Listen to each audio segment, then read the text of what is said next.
আসসালামু আলাইকুম ওয়া রাহমাতুল্লাহ। আজ এই বর্ষার কারণে বৃষ্টির পানি বেনাপোল দারুল উলুম কওমি মাদ্রাসা বন্দর আবাসিকের পাশে পৌরসভার যে ড্রেন না থাকার কারণে আজকে বিগত সরকার থাকাকালীন যে পৌরসভার ড্রেন করা হয়েছিল সেটা না থাকার কারণে আজকের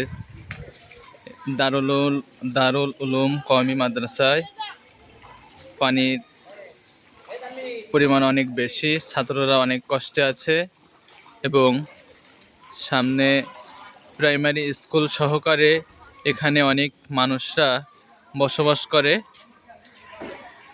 সেই মানুষদের চলাচলের খুবই সমস্যা হচ্ছে।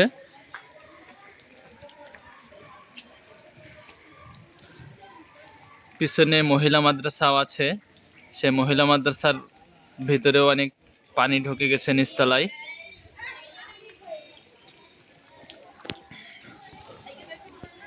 আমাদের মাদ্রাসার ছাত্ররা অনেক কষ্টে আছে।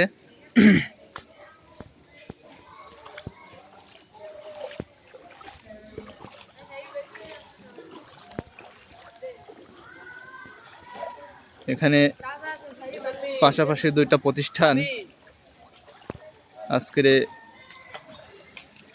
পানির কারণে চলাচলের খুব কষ্ট হচ্ছে। পৌরসভার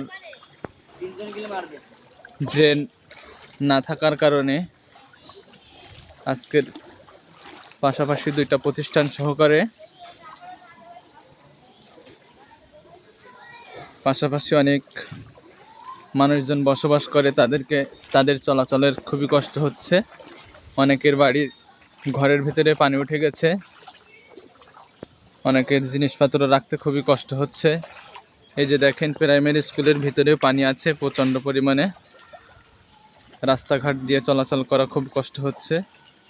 ছাত্রছাত্রীরা পড়াশোনা করতে পারছে না।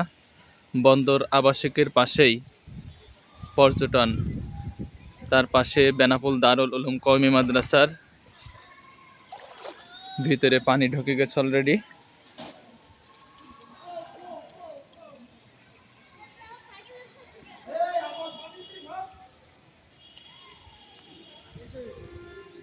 প্রাইমারি স্কুলের পিছনে বেনাপোল দারুল উলুম কওমি মাদ্রাসা, দুইটা প্রতিষ্ঠানেই পানির ভিতরে আছে।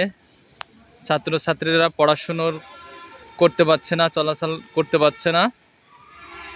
আমাদের মাদ্রাসার ছাত্রগুলা চলাচল করতে খুবই কষ্ট হচ্ছে।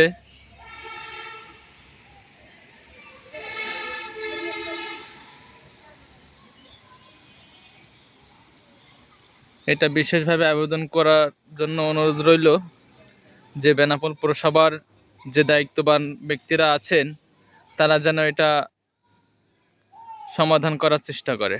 তাদের কাছে আমরা দাবি জানাচ্ছি।